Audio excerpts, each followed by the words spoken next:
आज हम interaction of radiation with one electron atom के टॉपिक को फर्दर कंटिन्यू करेंगे। जो हमारा लास्ट लेक्चर था उसके अंदर हमने इंटरेक्शन हैमिल्टोनियन की वैल्यू को फाइंड आउट किया था, जिसकी वैल्यू बनती थी कि H prime is equal to E divided by MC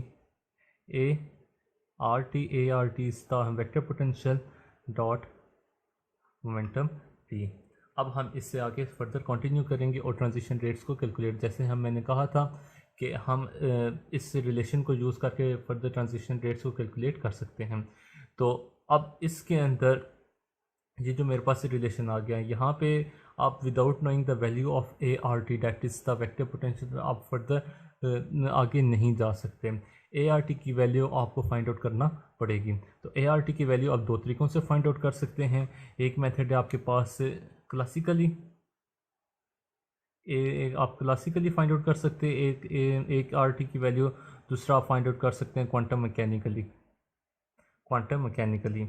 difference क्या होगा कि क्लासिकली जो आप ART वेक्टर पोटेंशियल की वैल्यू फाइंड आउट करेंगे तो ये आपको डिस्क्रिप्शन देगा सिर्फ और सिर्फ एब्जॉर्प्शन की एंड स्टिमुलेटेड एमिशन की। स्पॉन्टेनियस एमिशन की जो आपके पास एक्सप्लेनेशन है वो जब आप ART की वैल्यू क्लासिकली फाइंड आउट करेंगे तो वो आपके पास नहीं आएगी। स्पॉन्टेनियस की आपके पास इंफॉर्मेशन आएगी जब आप क्वांटम मैकेनिकली इसको फाइंड आउट करोगे। तो ये भी नहीं है कि क्वांटम मैकेनिकली आप करोगे तो वो सिर्फ और सिर्फ स्पॉन्टेनियस की देगा, नहीं, बल्कि क्वांटम मैकेनिकली इन तीनों की दे देता है। लेकिन क्लासिकली जब आप ART की वैल्यू फाइंड आउट करते हो तो वो जस्ट एब्जॉर्प्शन और स्टिमुलेटेड एमिशन की देता है। तो यहाँ से हम एक पॉइंट ये भी कह सकते हैं कि आपके पास जो स्पॉन्टेनियस एमिशन का प्रोसेस है ये प्योरली क्वांटम मैकेनिकल प्रोसेस है। तो अब जो हम करेंगे, हम सिर्फ क्लासिकल को करेंगे कि जो आपके पास ART की वैल्यू उसको हम क्लासिकली फाइंड आउट करेंगे। अब क्लासिकल ट्रीटमेंट में हम यूज़ करते हैं classical electrodynamics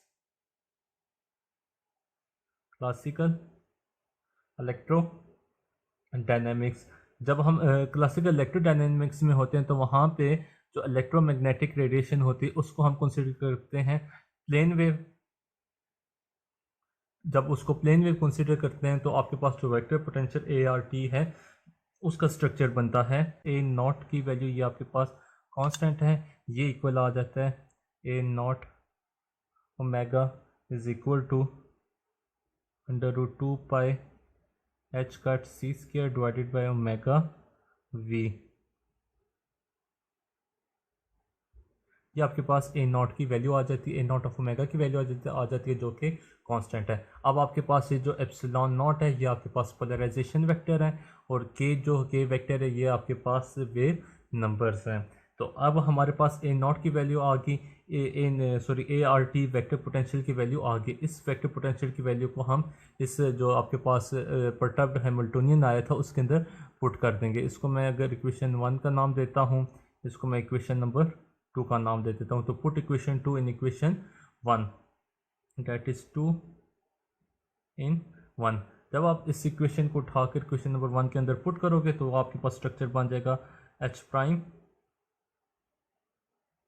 prime is equal two into ये भी वेक्टर है और P भी आपके पास वेक्टर है, तो ये बन जाएगा एप्सिलॉन डॉट P। सॉरी यहाँ पे इसके साथ ये जो A नॉट ओमेगा है इधर, क्योंकि हम दूसरा ले रहे हैं तो D ओमेगा इधर भी आएगा और यहाँ पे भी D ओमेगा आएगा। इसको मैं लिख सकता हूँ H prime is equal to E over MC A naught omega, E over MC। जब मैं इस सारों को सेपरेट कर लूँगा, से सिंप्लीफाइड करके लिखूँ तो इसको मैं लिखूँगा A naught omega epsilon dot P into exponential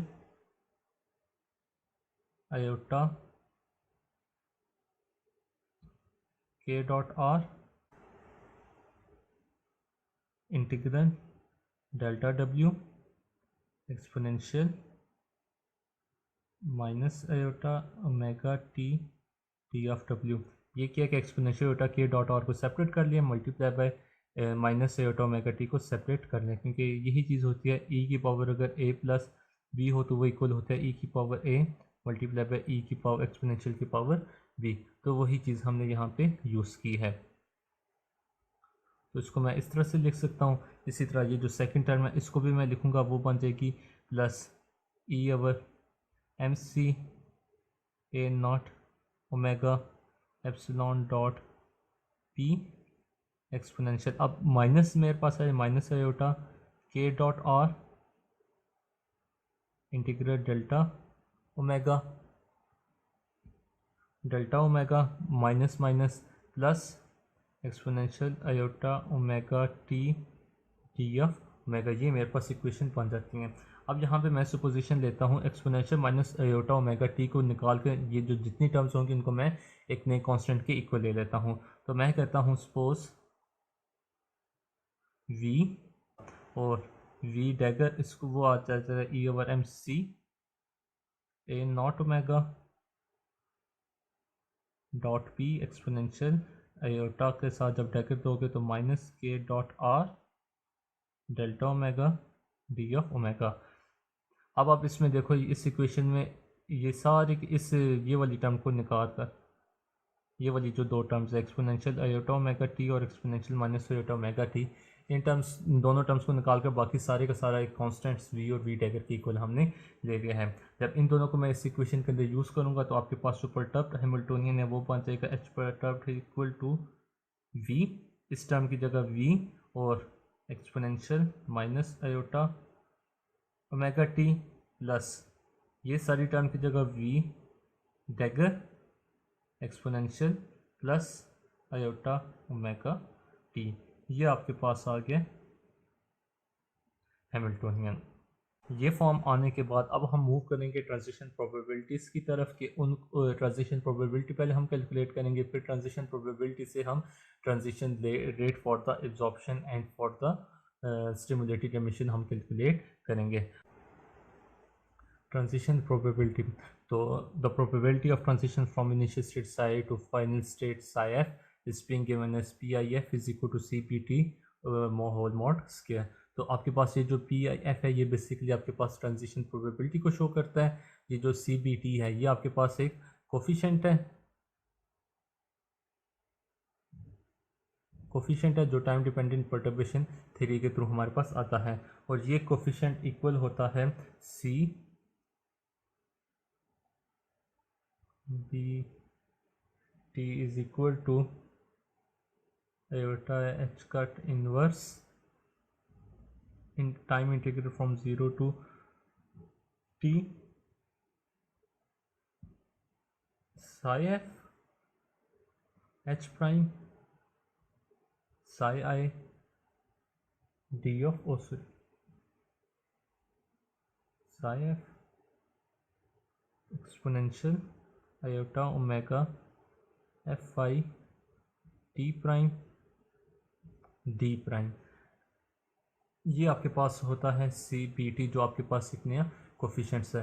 सबसे पहले हम इस CB जो आपके पास कोफिशिएंट है इसको कैलकुलेट करेंगे, उसका मॉड्स के लेंगे तो हमारे पास ट्रांजिशन प्रोबेबिलिटी आ जाएगी। अब इसके अंदर H प्राइम की प्रीवियसली जो हमने वैल्यू फाइंड आउट की है कि H प्राइम इक्वल होता है, इस वैल्यू को उठाकर हम यहाँ पे पुट करेंगे। जब मैं इस वैल्यू को यहाँ पे पुट करता हूँ तो मेरे पास स्ट्रक्चर बन जाता है। इस इक्वेशन को मैं इस तरह से भी लिख सकता हूँ कि CBT is equal to iota H cut inverse exponential iota F I T prime को इसके साथ एक दफ़ा मल्टीप्लाई करा दूँ, फिर इसको इसके साथ मल्टीप्लाई करा दूँ। जब दोनों को मैं सेपरेट करूँगा तो ये मेरे पास बन जाएगा 0 to t psi f v psi I into exponential minus iota omega T plus iota omega F I T. तो यहाँ पे मैं आयोटा को कॉमन लूँगा और omega F I minus omega T prime, iota और टी प्राइम को मैंने ले लिया कॉमन और इन तो मेरे पास ये फॉर्म बन गया। अब इसमें ये चीज़ याद रखें कि exponential minus iota omega T prime को इससे ये दो स्टेट्स के दरमियान से हमने बाहर ले आए, क्योंकि इसके अंदर कोई ऑपरेटर नहीं है, इसका कोई फ़ायदा नहीं है। यहाँ पर इसको हम एज अ कांस्टेंट ट्रीट करके बाहर ले आते हैं, तो ये मैं इसको बाहर ले हैं। इसी तरह जो सेकंड टर्म है उसको भी मैं लिख सकता हूँ plus iota H cut inverse 0 to t psi F V dagger अब आ जाएगा साई आई, ये आपके पास वी डैगर आ गया, और आगे उसी तरह exponential iota omega F I plus omega T prime D T prime, क्योंकि यहाँ पे प्लस ओमेगा टी है तो ये मेरे पास प्लस ओमेगा आ गया है। आपके पास फर्स्ट टर्म है ये वाली टर्म, ये आपकी शो कर रही है एब्जॉर्प्शन को, और ये जो सेकेंड टर्म है ये शो कर रही है आपकी स्टिमुलेटेड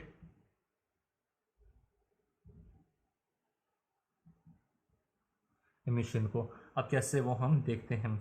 अगर हम एब्जॉर्प्शन का पार्ट देखें तो यहाँ पे इसकी जो पावर है उसके अंदर है आपके पास आता है omega F I minus omega की टर्म। तो ये वाली वैल्यू ये वाली जो टर्म है ये आपको सिर्फ और सिर्फ वैल्यूज़ उस टाइम देगी, मैक्सिमम पीक पे वैल्यू उस वक्त देगी जब ओमेगा एफ आई इक्वल होगा ओमेगा के।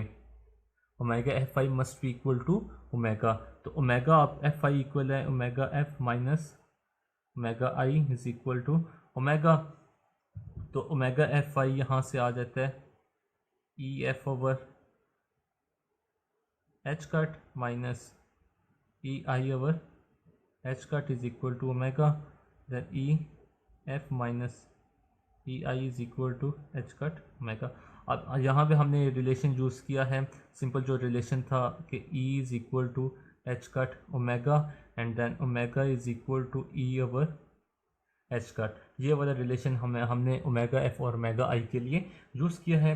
यहाँ पे एच कट एलसीएम में दोनों में कॉमन था तो 1 ओवर एच कट कॉमन लिया, दूसरी साइड पे जाकर मल्टीप्लाई हो जाएगा, तो ये बन गया आपके पास e F minus E i is equal to H cut omega. इसको फर्दर मैं लिख सकता हूँ e f is equal to E I plus H cut omega. Absorption के अंदर बेसिकली होता है ये है कि आप एक ग्राउंड स्टेट के अंदर, ये लोअर एनर्जी स्टेट के अंदर इलेक्ट्रॉन या पार्टिकल पड़ा हुआ है, आप उसको स्ट्राइक कराते हो, उसके अंदर एक बूस्ट आता है एनर्जी का और वो हायर लेवल के ऊपर मूव करता है। तो ये वाला रिलेशन आपको यही बता रहा है कि उसकी इनिशियल एनर्जी थी, उसके अंदर आपने एक्सटर्नल एनर्जी इंक्लूड करवाई है, तो उसकी नेट एनर्जी के अंदर इंक्रीज है और वो लोअर एनर्जी स्टेट से हाई एनर्जी स्टेट की तरफ चला गया है। सेकंड जो है यहाँ पे है आपके पास omega F I plus omega. तो ये वाला रिलेशन आपका पीक के ऊपर तब जाता है या आपको मैक्सिमम वैल्यू तब देगा जब आपके पास ओमेगा एफ आई इक्वल होगा माइनस ओमेगा के। तो इसको अगेन मैं लिख सकता हूँ omega F minus omega I is equal to minus omega. Again ये वाला कॉन्सेप्ट मैं यूज़ करूँगा तो मेरे पास आ जाएगा E F minus E I is equal to minus H cut omega and final state energy E F is equal to E I plus H cut minus H cut omega. अब इसमें यहाँ देखें आपके पास माइनस का sign आ गया है। Minus उस वक्त आता है जब आप किसी चीज़ को निकालते हो, तो आपके पास इनिशियल एनर्जी थी उसमें से आप माइनस एच कट ओमेगा को निकाल रहे हो, तो ये उसी वक्त होता है जब आप हायर लेवल से लोअर लेवल के ऊपर आते हो तो आप फोटॉन्स को, एनर्जी, इलेक्ट्रोमैग्नेटिक रेडिएशंस को एमिट करते हो। इसलिए हम कहते हैं कि जो सेकेंड आपके पास टर्म है ये शो करती है स्टिमुलेटेड एमिशन को। अब ये मेरे पास टर्म्स आ गए हैं तो अब इन दोनों को मैं सेपरेट लेकर चलूँगा। सबसे पहले मैं एब्जॉर्प्शन को कंसीडर करूँगा, आफ्टर दैट स्टिमुलेटेड एमिशन को कंसीडर करूँगा। एब्जॉर्प्शन वाली इस टर्म को कंसीडर करके सबसे पहले ट्रांजिशन प्रोबेबिलिटी फाइंड आउट करूँगा, फिर इस ट्रांजिशन प्रोबेबिलिटी से हम ट्रांजिशन रेट को कैलकुलेट करेंगे।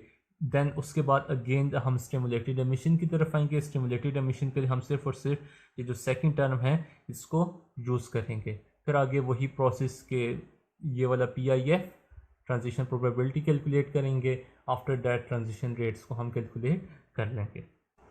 हमने एब्जॉर्प्शन के पार्ट को सेपरेट कर लिया, जो हमारे पास कोफिशिएंट की रिलेशन आया था उसमें से फर्स्ट टर्म को हमने निकाल लिया, तो ये आपके पास एब्जॉर्प्शन की टर्म आ गई है। तो यहाँ पे अपनी आसानी के लिए हम सपोज करते हैं कि ये जो omega F I minus omega है, बार बार हम इसको नहीं लिखेंगे, हम इस चीज़ को एक नए कांस्टेंट के इक्वल सपोज कर रहे हैं, वो कहते हैं omega F I minus omega is equal to omega bar. हम इस चीज़ को इसके इक्वल सपोज करते हैं। जब मैं इसको इसके इक्वल सपोज करता हूँ तो ये जो आपके पास सी बी टी कोफिशेंट है इसकी वैल्यू बन जाएगी।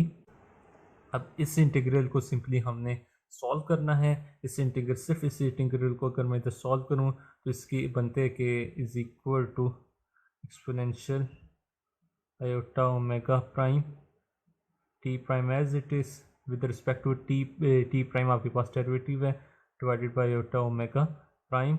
लिमिट आप ज़ीरो से टी की लिमिट्स को पुट करोगे। जब आप टी के ज़ीरो से लिमिट को पुट करते हो वो पुट करोगे आप टी प्राइम में, तो ये स्ट्रक्चर बन जाएगा exponential iota omega t minus exponential की power zero divided by iota omega prime. अब किसी भी चीज़ की पावर ज़ीरो हो तो वो इक्वल टू वन होती है, तो ये वाली चीज़ जो है ये आपके पास आ जाएगी -1 के। तो ये जो आपके पास कोफिशिएंट है इसका स्ट्रक्चर बन जाएगा। ये हमने सॉल्व करके इसको इस तरह से लिख दिया है।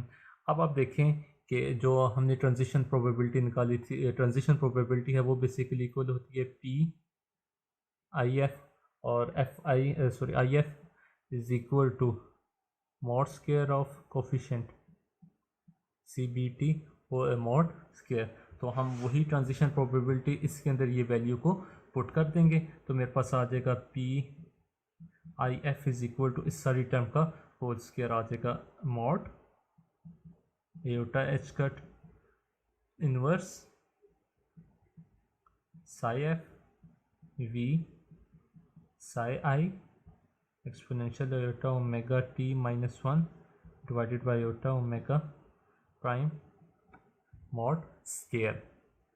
अब सेपरेटली अगर मैं मॉड्स के इन सारों के ऊपर अप्लाई करूं तो ये मेरे पास स्ट्रक्चर बन जाएगा इज इक्वल टू। अब सबसे पहले हम इस ये जो आपके पास लास्ट पार्ट है इसको सॉल्व करते हैं कि ये किसके इक्वल रहेगा। आयोटा का जब आप स्क्वायर लोगे तो वो -1 की इक्वल आ जाएगा। इस आयोटा का स्क्वायर लोगे तो -1 की इक्वल आ जाएगा। जब मॉड से बाहर निकलेगा तो वो अगेन +1 हो जाएगा। तो इसलिए हम यहाँ पे आयोटा को जब आप इस सारी टर्म को एक दूसरे के साथ मल्टीप्लाई करोगे mean exponential iota omega T को माइनस आयोटा ओमेगा टी के साथ मल्टीप्लाई करोगे तो plus iota omega t minus iota omega T ये आपके पास ज़ीरो बन जाए, e की पावर ज़ीरो आ जाएगी, वो इक्वल आ जाए हो जाएगा आपके पास 1 के। फिर इसी तरह इसको इसके साथ मल्टीप्लाई करोगे तो ये बन जाएगा minus exponential iota omega T. इस -1 को इसके साथ करोगे तो minus exponential minus iota omega T and minus minus +1 divided by omega prime का सॉरी ओमेगा बार का स्क्वायर। 1 + 1 ये इक्वल आ जाएगा आपके पास 2 के। अब ये जो टर्म है यहाँ से मैं माइनस कॉमन ले लूँगा, ये आ जाएगा exponential iota omega T plus exponential minus iota omega T divided by omega bar का स्क्वायर। ये जो आपके पास है exponential iota omega T plus exponential minus iota omega T ये इक्वल होता है आपके पास 2 cos थीटा के। यहाँ पे मेरे पास जो थीटा है वो ओमेगा टी है, तो इसको मैं लिख दूंगा is equal to 2 - 2 cos of omega T divided by omega bar का स्क्वायर। तो ये वाली टर्म जो है ये आपके पास इसके इक्वल आ जाएगी 2 - 2 into cos omega T divided by omega bar square. इस वैल्यू को उठाकर मैं यहाँ पे पुट करूँगा। जब यहाँ पे मैं पुट करता हूँ तो मेरे पास जो ट्रांजिशन प्रोबेबिलिटी है वो बन जाती है P I F is equal to. फिर मैं जब इसका भी डेरिवेटिव पहले साथ में sorry not the derivative mod square लेता हूँ तो इसकी स्ट्रक्चर बन जाएगी 1/h कट का स्क्वायर। आयोटा का स्क्वायर -1 जब मॉड से बाहर माइनस आएगा तो वो +1 हो जाएगा। ये वाली term as it is psi F V psi I bar square, और इसी जगह मैं ये वाले फॉर्म लिख दूंगा। 2 को कॉमन लेता हूँ तो यहाँ पे 2 आ जाएगा, यहाँ पे आ जाएगा 1 माइनस cos ओमेगा टी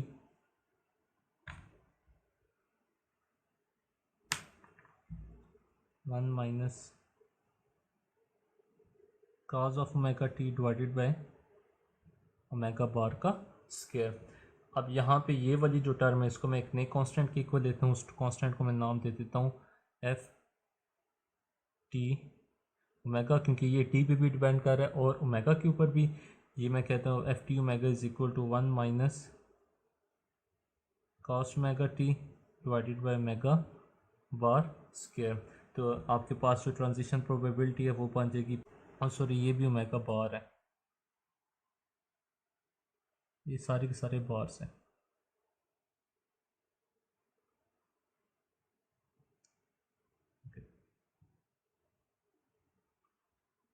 अब हमने जो v की वैल्यू को कंसीडर किया था एक जब हैमिल्टोनियन लिख रहे थे, तो अब v की वैल्यू को यहाँ पे हम पुट करेंगे। जो आपके पास v की वैल्यू थी, जो सिंपल हमने v कंसीडर किया था, उसकी वैल्यू आपके पास आती है। तो अब हम क्या करेंगे, इस v की वैल्यू को यहाँ पे हमने पुट करना है, लेकिन चेंज सिर्फ ये करेंगे कि ये जो डेल्टा ओमेगा है, क्योंकि अब ये एफ टी ओमेगा के ऊपर ऑपरेट होगा, तो हम इसकी लिमिट माइनस इन्फिनिटी से प्लस इन्फिनिटी की तरफ ले जाएंगे। इसकी लिमिट को अब हम पुट करेंगे from minus infinity to plus infinity. जब इसको मैं यहाँ पे पुट करता हूँ तो ये मेरे पास स्ट्रक्चर बन जाएगा P I F is equal to 2 h cut square as it is. यहाँ पे मेरे पास आ जाएगा e a zero e a zero omega divided by m c का स्क्वायर इंटू ये जो है इसको ये साई एफ और साई आई, क्योंकि a zero omega over M c ये मेरे पास कांस्टेंट आ रहा है तो इसको मैंने बाहर लिख दिया। फिर ये फंक्शन का स्क्वायर लेकर mod psi f into exponential iota के dot r epsilon dot p psi of i mod square. फिर आगे इंटीग्रल वाली जो टर्म है minus infinity to plus infinity f g omega D of omega. अब यहाँ पे हम एक आइडेंटिटी यूज़ करेंगे, वो आइडेंटिटी ये है कि minus infinity to plus infinity F T omega D omega ये इक्वल होता है आपके पास पाई टी के। ये याद रखें कि ये जो आपके पास एफ टी ओमेगा ये बेसिकली है 1 minus cos omega T omega bar T divided by omega bar का स्क्वायर। तो इसको जब हम सॉल्व करते हैं तो ये इक्वल आ जाता है पाई टी के। जब ये पाई टी की इक्वल आ गए तो ये वाली जो इक्वेशन है पी आई एफ ये बन जाएगी a zero is equal to square root 2 pi h cut C square divided by omega we.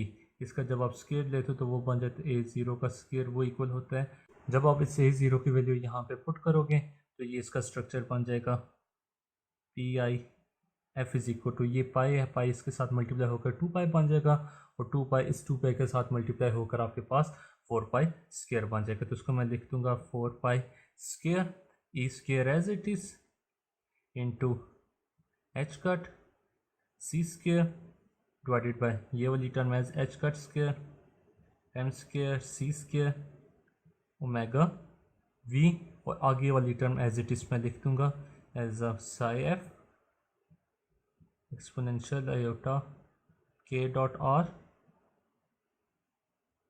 Epsilon dot p psi i mod square into t t यहाँ पे एज इट इज आ जाएगा। अब यहाँ पे देखें कि सी स्क्वायर एक दूसरे के साथ कैंसिल हो जाएंगे। इसी तरह एच कट है, ये एक एच कट डिनोमिनेटर में जो है उसके साथ कैंसिल हो जाएगा। तो इसके जो स्ट्रक्चर इसको मैं इस तरह से लिखूँगा कि ये सी स्क्वायर और एच कट कैंसिल हो जाएंगे, यहाँ से ये कि चला जाएगा एच कट, यहाँ से सी स्क्वायर, तो ये नीचे वाली फॉर्म बन जाएगी ओमेगा वी। ये मेरे पास आ गई है transition probability for the process of absorption. लेकिन मुझे जो चाहिए वो मुझे चाहिए ट्रांजिशन रेट। तो जो आपके पास ट्रांजिशन रेट है उसको हम रिप्रेजेंट करते हैं डब्ल्यू के साथ डब्ल्यू एफ आई, और वो इक्वल होता है time derivative of transition probability. Transition probability का आप टाइम डेरिवेटिव ले लोगे तो वो आपके पास डायरेक्ट आपको ट्रांजिशन रेट की वैल्यू दे देगा। अब जब मैं ये मेरे पास ट्रांजिशन प्रोबेबिलिटी है इसका डेरिवेटिव लेता हूँ तो इस पूरी टर्म में देखें आपके पास सिर्फ सिंगल टी यहाँ पर है। यहाँ पे ये जो जितनी टर्म है यहाँ से लेकर यहाँ तक कोई आपके पास टी की वैल्यू नहीं है, टी सिर्फ और सिर्फ यहाँ पर है। तो ये सारा एज इट इज़ आ जाएगा और डी टी और डी टी क्योंकि सिंगल टी है तो d t over d t equal होता है 1 के साथ। तो आपके पास for the process of absorption जो ट्रांजिशन रेट आएगा उसकी वैल्यू होगी, ये आपके पास आ जाती है transition rate for the process of absorption. यहाँ तक हमने फाइंड आउट कर दिया एब्जॉर्प्शन का ट्रांजिशन रेट। अब हम कैलकुलेट करेंगे transition rate for the stimulated emission. Stimulated emission के वहाँ हम ट्रांजिशन प्रोबेबिलिटी को पहले फाइंड आउट करेंगे। उसके लिए वही जो हमने सबसे पहले सी बी टी का जो एक रिलेशन निकाला था उसके अंदर दोनों टर्म्स आ गई थी, जहाँ पे मैंने आपको बताया था कि एक एब्जॉर्प्शन की टर्म है और दूसरी स्टिमुलेटेड एमिशन की टर्म है। तो जो फर्स्ट टर्म थी उसको हमने यूज़ किया है और फाइंड आउट कर लिया है transition rate for the process of absorption. इसी तरह उसकी जो सेकंड टर्म थी वो ये वाली टर्म थी, इसको हम यूज़ करके फाइंड आउट करेंगे transition rate for the stimulated emission. यहाँ पे मैं ले लेता हूँ omega bar is equal to omega F I plus omega. जब मैं इसको इस इक्वेशन के अंदर पुट करूँगा तो मेरे पास आ जाएगा। आगे सिंपल आपने इसका भी उसी तरह सॉल्व करना है। 0 to t इसका आप इंटीग्रेशन लोगे, इंटीग्रेशन सॉल्व करोगे तो वही कॉस ओमेगा की टर्म में वैल्यू आ जाएगी। उसके बाद ये जब सी बी आ जाएगा आपने ये वाला relation P F I is equal to mod C B T square इसको यूज़ करके आप पी एफ आई को कैलकुलेट करोगे, उसे कंप्लीट रिलेशन आपके पास आ जाएगा। मतलब जिस तरह से स्टेप हमने एब्जॉर्प्शन के प्रोसेस के लिए किए थे बिल्कुल वही स्टेप आपने स्टिमुलेटेड एमिशन के लिए करने हैं। जब आप बिल्कुल एज इट इज़ वही स्टेप आप रिपीट करोगे सारे के सारे तो आपके पास जो पी आई एफ की वैल्यू आ जाएगी ये आपके पास आगे थे ट्रांजिशन आ जाएगी transition probability for the stimulated emission. हमें चाहिए ट्रांजिशन रेट